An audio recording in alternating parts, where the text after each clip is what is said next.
Hoje eu vou mostrar para vocês a versão mais refinada do Fiat Fastback, a Limited Edition com motor 1.3 T270 Turbo Flex. A gente vai conferir nessa avaliação quesitos como desempenho, consumo, acabamento, preço, enfim, a gente vai falar de tudo para vocês, para a gente descobrir se vale a pena ou não você levar esse carro para a garagem da sua casa. Começando pelo design do carro, esse nem é o lugar que eu costumo gravar, mas eu que não vou sair dessa sombrinha, tá 2 sol para cada um hoje, tá difícil, viu? Ao contrário de outras versões, que inclusive já passaram aqui no canal, como a Impetus híbrido leve, aqui a gente tem esse acabamento prateado acima ali da grade dos faróis. A grade em si ficou mais vertical, assim como a base do para-choque.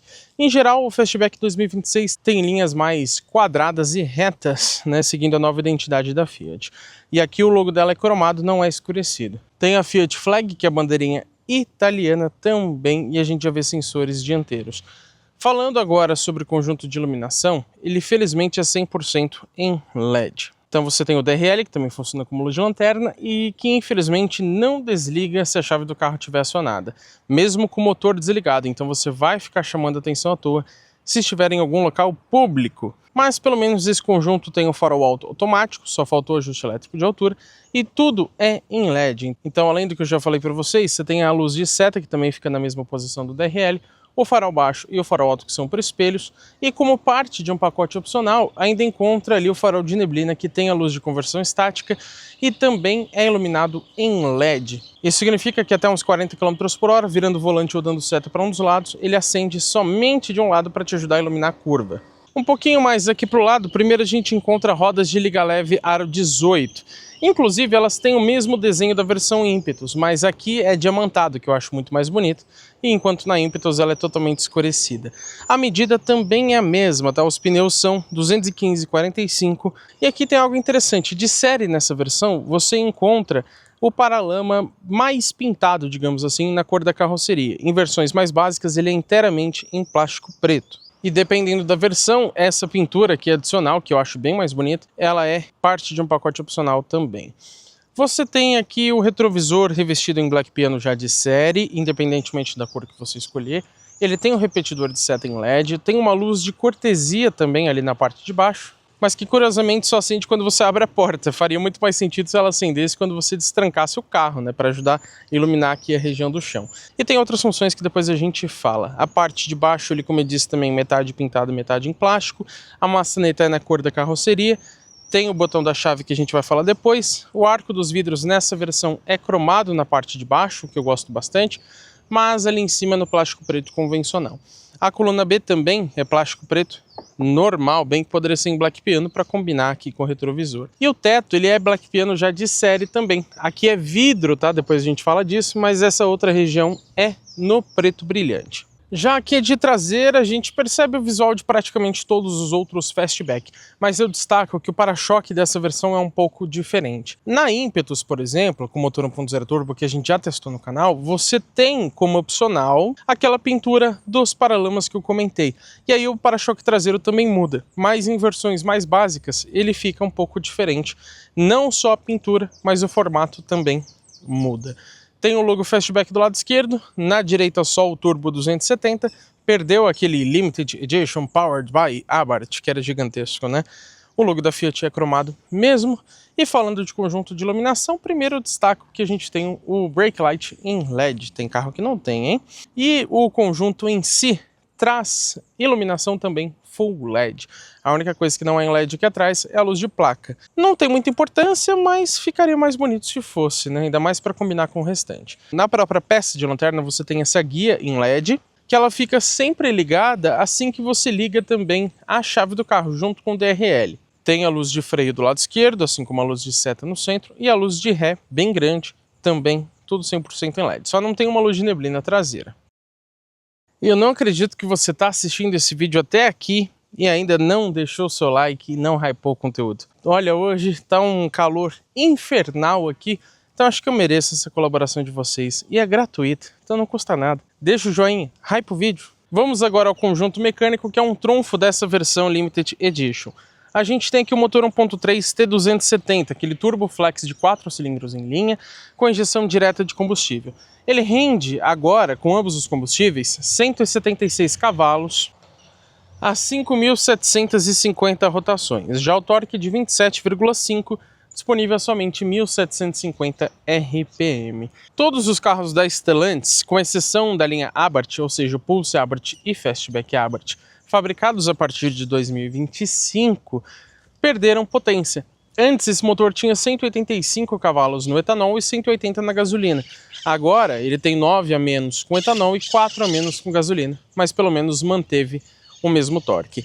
Já a transmissão automática convencional de 6 velocidades e a tração é somente nas rodas da frente. Antes do desempenho, falo sobre o peso. Nessa versão Limited Edition são 1.310 kg. Hoje os passarinhos estão animados, hein? E a capacidade de reboque desse carro é de 400 kg num trailer sem freio. Agora sim, os dados de performance. Segundo a Fiat, esse carro acelera tanto com etanol quanto com gasolina de 0 a 100 em 8,5 segundos. A velocidade máxima é de 210 km por hora, também com ambos os combustíveis. Mas com esse peso e esse desempenho, como será que fica o consumo de combustível? Segundo os números do Inmetro, na cidade ele faz 7,8 km por litro com etanol e 11,3 com gasolina. Na estrada, 9,8 no etanol e 13,6 na gasolina. Só que eu testei esse carro durante uma semana, rodei bastante com ele e posso dizer que no meu uso pessoal, na cidade ele fez entre 9,5 até uns 11,5. Em alguns momentos eu consegui até mais, mas foi com um trânsito mais livre, andando sempre a 50, 60 por hora. Por exemplo, de madrugada, aí ele chegou a fazer 13, 14 km por litro com gasolina. Mas a gente fez também o nosso teste de consumo urbano, seguindo o padrão de sempre. Na gasolina com ar ligado ele fez 9,6 km por litro. Já na estrada eu geralmente consegui entre 16,5 e até 20, dependendo das condições. Já consegui até mais, mas 20 numa marginal ali, por exemplo, você consegue tranquilamente. E a gente fez também o nosso teste padrão de estrada com ar-condicionado ligado e na gasolina, onde ele fez 17,6 km por litro. E aproveito esse assunto para falar sobre o tanque. Antes ele tinha 47 litros. Eu digo antes porque depois que ele passou pelas normas mais rígidas de emissões de poluentes, ele perdeu 2 litros. Isso em razão do sistema de evaporação de gases ali que eles colocaram no tanque de combustível. É bem pouco, né? O normal de um hatch é 50 litros. Aproveito o momento mais técnico para dizer que a suspensão dianteira é independente do tipo McPherson, enquanto na traseira você tem o tradicional eixo de torção. Tradicional também é o freio do tipo tambor aqui nas rodas de trás, que pecado em Fiat. Lá na frente ele é da disco ventilado. Também gosto de falar sobre a plataforma e produção do carro. Esse carro utiliza a base MLA, que é uma evolução das bases MP1 e MPS, que é do Argo e Cronos respectivamente. Então é um pouco antiga já essa plataforma. E ele é brasileiro sim, produzido lá em Betim, Minas Gerais. Agora eu vou aproveitar ele aqui de lado para a gente falar sobre dimensões. Vou, como sempre, fazer um comparativo com outros dois modelos para vocês terem uma ideia do quanto ele é grande ou pequeno. Escolhi dessa vez o Hyundai Creta e também o Volkswagen Nivus. De comprimento, no Fastback a gente tem 4,44, enquanto o Creta tem 4,33 e o Nivus bem menor com 4,27. De largura, 1,77 ou 1,99 se a gente considerar os retrovisores, enquanto o Hyundai tem 1,79 e o Nivus 1,76 praticamente. De altura, digamos que 1,55 arredondando aqui no Fastback. No Creta, 1,62 ou um pouco mais de 1,63 considerando as barras de teto, e no Nivus 1,50 arredondando. De entre-eixos no Fiat, 2,53 somente, bem pequeno, hein? Enquanto o Creta tem 2,61 e o Nivus 2,57. Outros dados importantes, a altura mínima em relação ao solo é de 19,77 centímetros nessa versão. Ângulo de entrada lá na frente, 20,5 graus, ângulo central não foi informado e o ângulo de saída, 24,9 graus. Já a capacidade de imersão na água, de acordo com o manual, é de até 40 centímetros. Esse aqui é o interior do Fastback Limited Edition. Vamos conferir o acabamento? Plástico duro, hein? Toda essa região aqui de cima. Pelo menos aqui no centro, ele ganhou uma faixa aqui em couro, que é relativamente acolchoada, tá? E ela vem até aqui à esquerda. Tem um porta-objetos que é aberto, né? Então pode cair alguma coisa. E o acabamento aqui, ó, é plástico duro na parte de cima, mas tem toda essa região em couro micro perfurado bem grande. Ainda tem mais um couro aqui onde você apoia o braço, tem um pequeno porta-objetos, comando dos vidros, dos retrovisores, tem rebatimento elétrico e tem a função tilt-down que abaixa o espelho direito quando você engata ré. Quase que eu esqueci de falar, mas também tem agora os sensores de ponto cego como parte de um pacote opcional. E aí já vem, claro, o alerta de tráfego cruzado traseiro em conjunto. Saída de alto-falante bem grande, mas o que não é grande, muito pelo contrário, é esse espaço aqui na porta. Eu ando sempre pelo menos com essa garrafinha de 500 ml aqui que a Volvo nos deu, muito obrigado por sinal.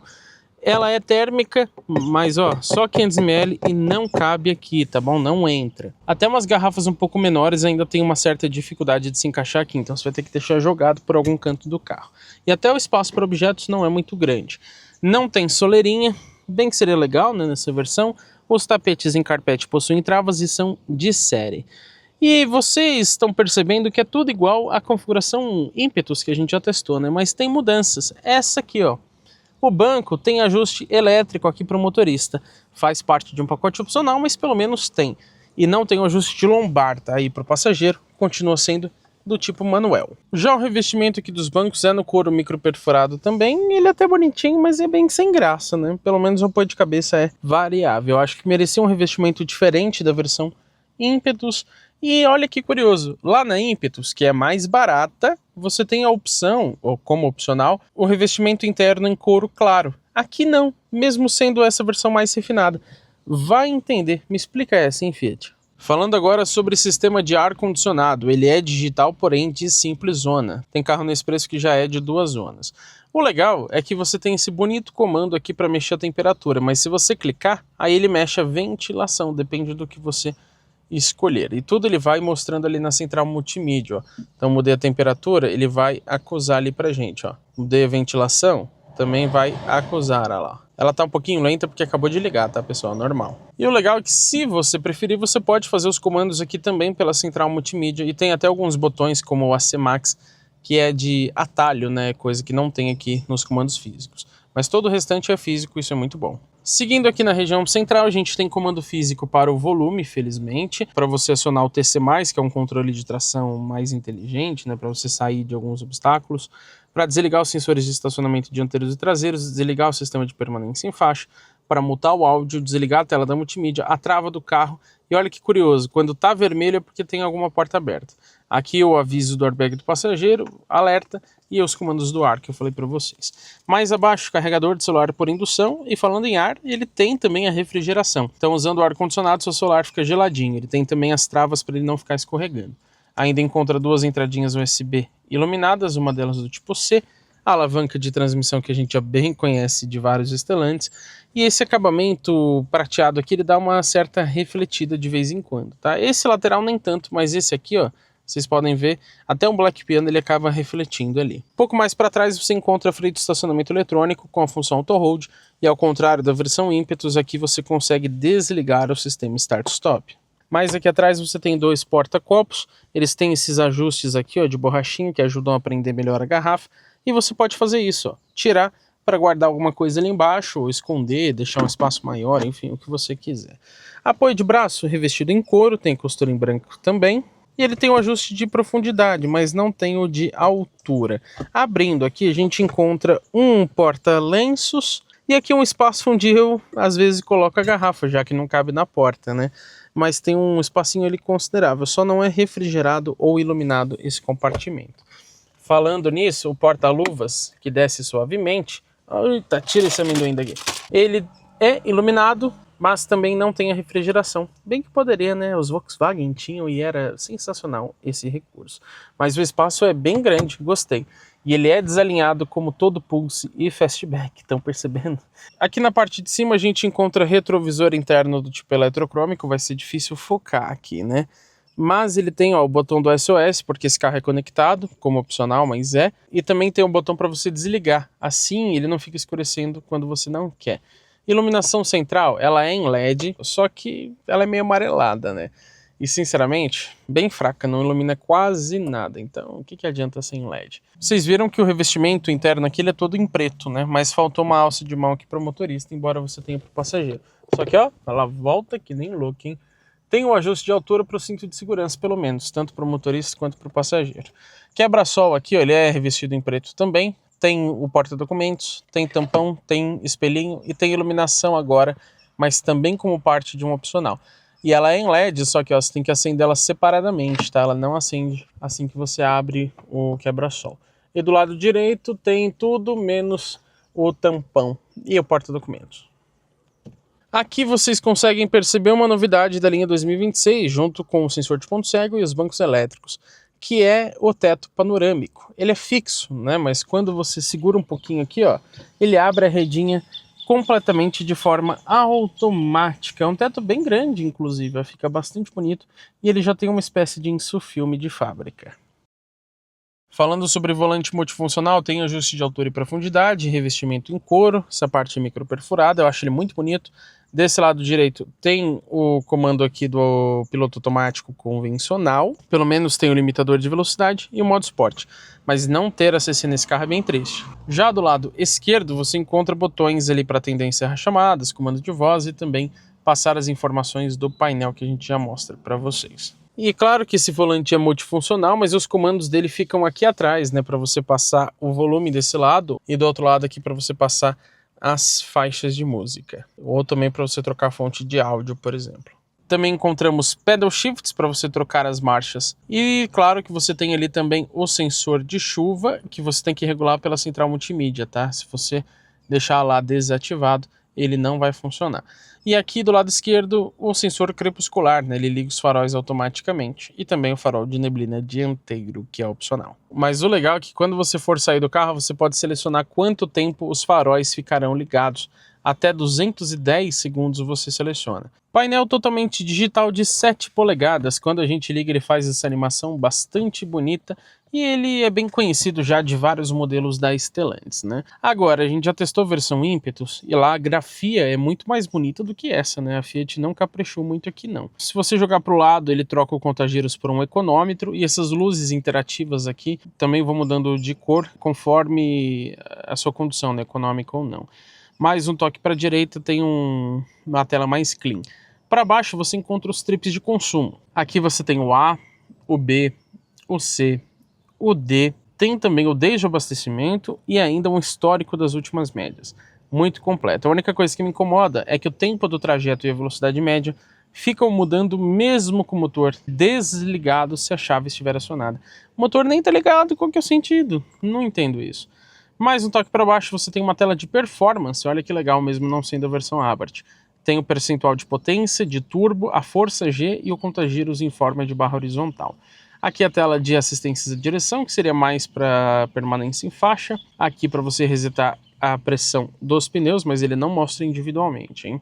Outro toque, você tem quantos quilômetros e quantos dias faltam para a próxima revisão. Mais para baixo tem a opção de desativar o airbag do passageiro, o alerta de ponto cego que a gente mostrou no vídeo de hadas, alerta de velocidade. Outro toque para baixo encontra as configurações do painel, não vou mostrar todas, mas você mexe, por exemplo, a iluminação, desliga ou liga as luzes interativas. E você tem aqui no principal ó, a opção de você trocar as informações. Então, se você não fizer nada, ele vai até te explicar o que esse comando faz. Ó. Você pode selecionar, em vez do consumo A, a autonomia, pode deixar sem nada, temperatura externa, vocês podem ver que está muito quente, né? O odômetro total do carro, a data, a hora, o consumo médio D, o consumo médio C, o consumo médio B, enfim. Você vai selecionando isso em todas as regiões ali do painel. Outro toque para baixo volta ali para a parte inicial. Não tem uma tela dedicada ao áudio, eu acho que faz falta, mas quando você troca a faixa de música, ele aparece uma notificação aqui na parte de baixo, mostrando o nome da música que começou a tocar. A qualidade de imagem assim não é das melhores, mas o painel é bonito, é bem feito, bastante completo. Poderia ser uma tela maior, com um brilho um pouco mais alto também, mas é um bom painel. E eu voltei aqui para o lado de fora para a gente falar sobre chave presencial. Ela é bem conhecida já dos modelos da Fiat. Você tem abertura e trancamento das portas, o destrancamento do porta-malas, ele não sobe eletricamente, botão de sinalização para você acionar luzes e buzina, e aqui é partida remota do motor, isso é bem legal. E também já aciona o ar-condicionado. A chave está no meu bolso, o carro está aberto. Se eu quiser trancar, nas duas maçanetas dianteiras eu tenho esse botãozinho. Então dando um clique aqui, ó, ele já fecha automaticamente todos os vidros e depois rebate os retrovisores. E para você destrancar o carro em qualquer uma das maçanetas dianteiras, você só coloca a mão aqui com a chave perto, ó, e pronto, já destrancou. Mas pela chave, se a gente segurar aqui o botão de abertura, olha o que acontece. Ele abre automaticamente todos os vidros até o final. Já acendeu ali também a luz de cortesia do retrovisor, né, que fica ali embaixo, ó. Perceberam? A lista de equipamentos eu deixo aqui na descrição do vídeo, ela completinha para vocês verem. Mas vou destacar aqui a central multimídia. Ela tem 10,1 polegadas, o sistema Uconnect que a gente já conhece, muito bom por sinal. Não costuma travar. Tem uma qualidade de imagem boa, apesar da Volkswagen Play, por exemplo, ser melhor. Mas a gente tem aqui várias funções legais. Você pode criar perfis para você trocar de motorista sem ter que selecionar as configurações toda vez, né? Tem também conexão sem fio para Android Auto e Apple CarPlay, 4 entradas USB, sendo 2 delas do tipo C, GPS nativo, que faz parte de um pacote opcional, e também o sistema de conectividade inteligente Fiat Connect Me, que permite, entre outras funções, fazer comandos remotos através do smartphone, como por exemplo, abrir os vidros, ligar o carro, conferir o odômetro e o tanque de combustível. Você pode até definir um perímetro para quando o carro sair daquela área ele te dá uma notificação, quando passar de tal velocidade e etc. É um sistema bem completo. E acho que eu falei que ela tem 10,1 polegadas, né? Deixa eu mostrar também a câmera de ré. A qualidade eu acho mediana, não é assim ruim nem ótima, mas tem a linha de guia dinâmica. Dependendo da iluminação, ela fica até um pouco melhor. E você tem a função aqui de zoom para te ajudar a aproximar mais de algum objeto. Mas faltou uma câmera 360 graus, acho que já seria muito bem-vinda. E sobre o sistema de som, você tem aqui 6 alto-falantes, embora a Fiat só especifique 4 no seu site, né, mas você tem também os tweeters ali nas colunas A. Ele é razoavelmente bom, mas pelo preço do carro acho que poderia ser até um tiquinho melhor. Agora chegou a parte que no Brasil acaba assustando todo mundo, que é o preço dos carros, né? Nessa versão Limited Edition, o Fastback custa R$ 173.490 na linha 2026. Só que não para por aí, porque você tem opcionais. O Fiat Connect Me, junto com sensores de ponto cego, que também traz o alerta de tráfego cruzado traseiro, custa R$ 3.990.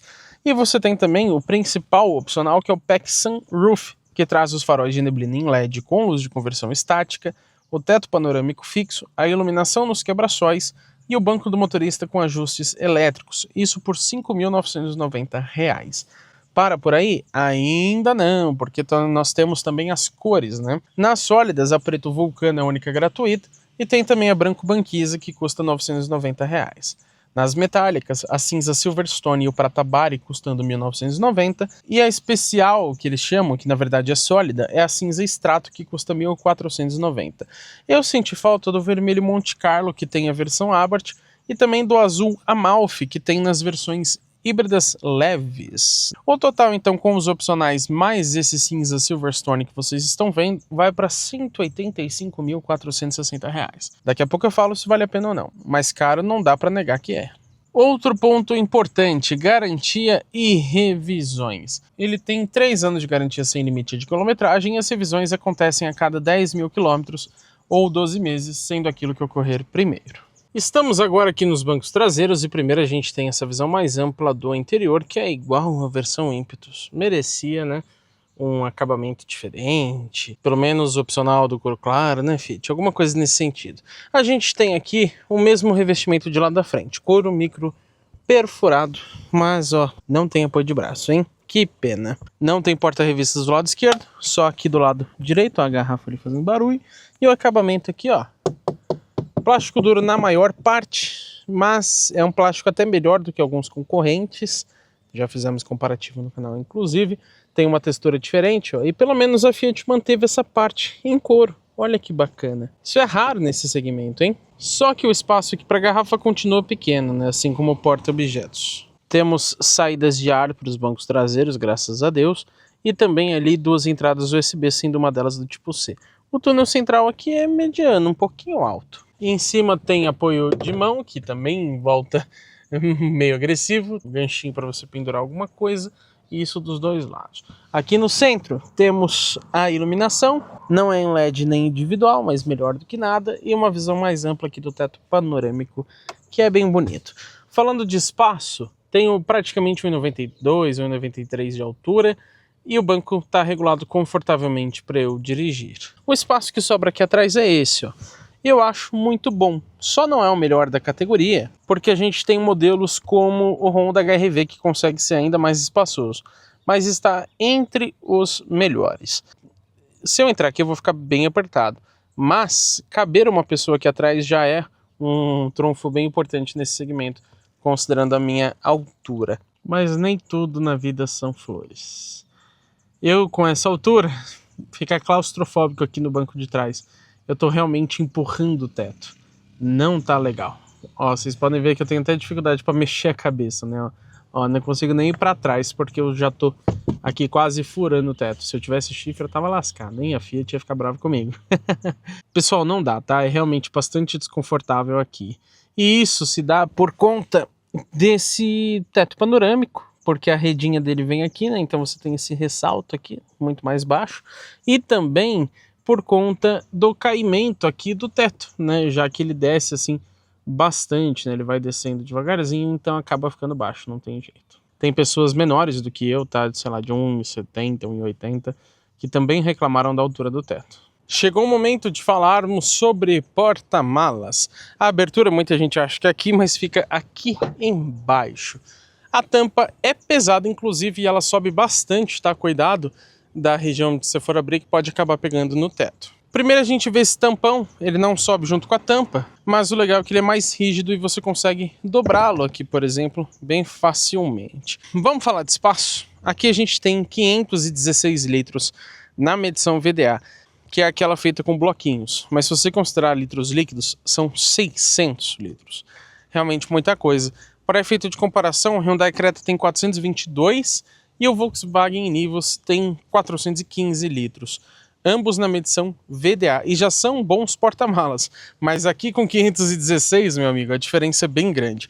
Tem iluminação em LED ali na parte da direita, ganchinhos para você fixar algumas cargas, e se você levantar aqui o piso, você encontra um step do tipo temporário, medida 125, 80 aro 16. Tem até um easter egg aqui, ó, de bagagens que você pode levar aqui atrás.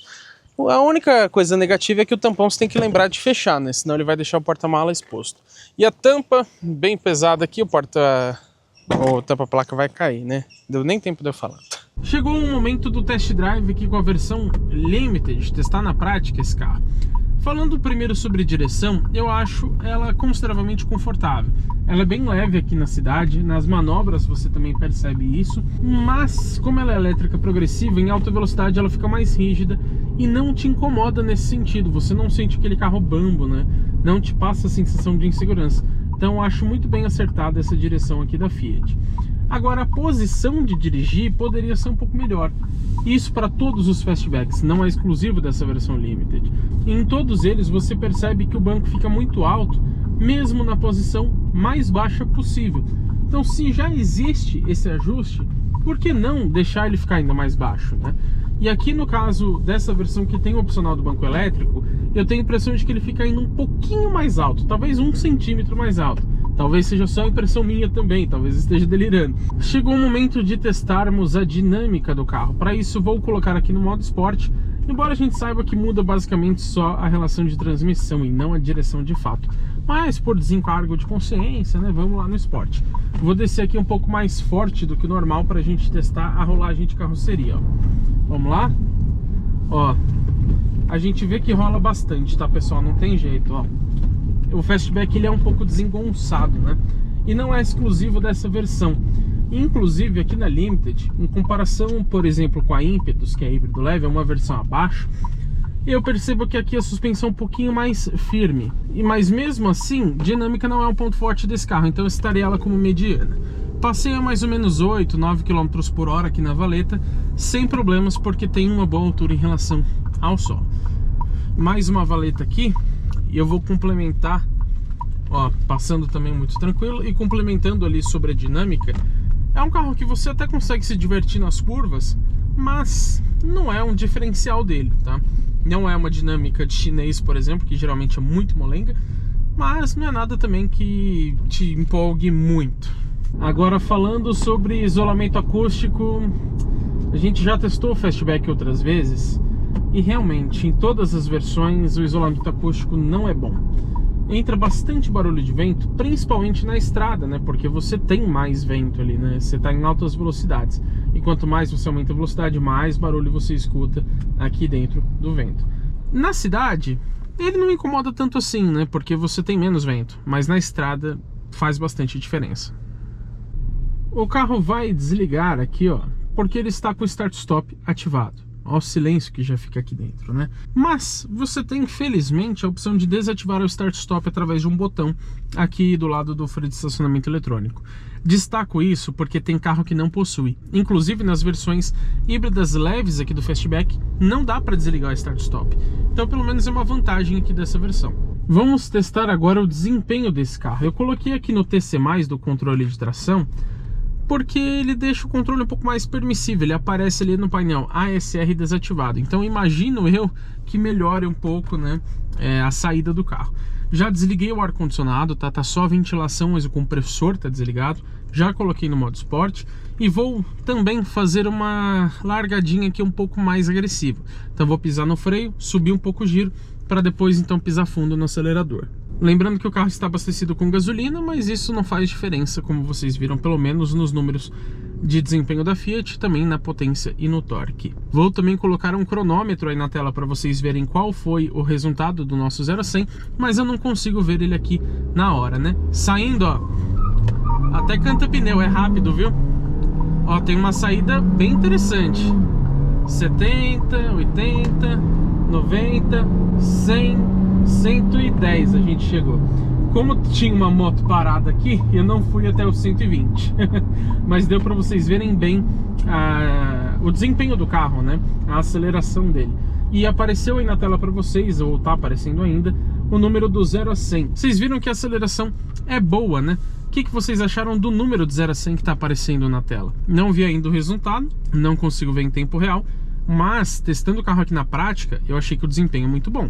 Em geral, como é dirigir o Fastback? Eu acho um ponto positivo. É um carro prazeroso nesse sentido. Não vou te falar que, pensando em esportividade, é o melhor carro, a não ser que seja a versão Abarth, né? Ali sim você tem mais diversão. Mas se você é um tipo de pessoa que dirige mais tranquilo, você vai gostar de usar esse carro no dia a dia para fazer viagens, por exemplo, e coisas nesse sentido. Não é aquele carro que você cansa rapidamente de dirigir. E isso é um ponto importante, que eu acho que todo carro deveria ser assim. Agora nem vou colocar no modo Sport, mas vamos fazer uma pequena aceleração, ó, 40 por hora, pé no fundo. Ó como ele responde bem. Perceberam? Já passamos ali de 70 km por hora. E nem estava no modo Sport, né? Então, para retomadas, também é um bom carro no quesito desempenho. O assunto agora é conforto de suspensão. Estamos naquela rua bem esburacada que a gente sempre testa os carros aqui no Test Drive. E a gente pode perceber o seguinte, ó. A suspensão, ela não chega a ser dura, mas não é das mais confortáveis possíveis. E esse carro também tem rodas de liga leve 18. Os pneus acabam ficando um pouquinho mais finos. Se tivesse aro 17, eu acho que esse carro ficaria... Eita, que cagada, hein? Esse carro ficaria mais confortável. Não chega a ser desconfortável, mas em comparação com outros Fiat, como por exemplo um Matoro, um Cronos, um Argo, você percebe que ele é mais firme. Até mesmo em relação à versão Impetus, que já passou aqui no canal. Esse carro, ele é um pouco sim mais firme de suspensão e acaba prejudicando um pouquinho o conforto. E os bancos também são um pouquinho durinhos, tá? Não são assim dos mais macios, não. E agora que a gente já viu tudo sobre esse carro, eu cito como pontos positivos o desempenho, o conforto, o espaço interno, a iluminação dianteira e traseira, o porta-malas, a central multimídia e o prazer ao dirigir. Pontos medianos, o consumo, dinâmica, acabamento, painel de instrumentos, sistema de som, posição de dirigir, preço, custo-benefício e a lista de equipamentos. A lista de equipamentos ela é até boa, pessoal, mas a gente encontra outros carros que trazem alguns itens que esse aqui não tem. Então, de certa forma, está na média da categoria. Agora, pontos negativos são poucos, mas importantes. A segurança, o ADAS, né, que falta recurso, a gente mostrou isso no vídeo completo, a autonomia e também o isolamento acústico. Alguns equipamentos que eu senti falta aqui, o ACC, a centralização de faixa, o alerta de abertura de porta, 6 airbags, reconhecimento de placas de trânsito, modos de condução, iluminação interna em LED, sensor de fadiga e acho que seria bem-vindo também uma iluminação ambiente. Nem que fosse só branca, nem precisava ser colorida, mas ficaria muito bonito ali no interior. E falando em preços, a gente precisa compará-lo com seus concorrentes, então assim faremos. Cito o Caoa Chery Tiggo 5X Pro Max Drive 1.5 turbo híbrido leve, o nome gigantesco, que custa R$160 mil. Lembrando as versões mais próximas em questão de preços, tá?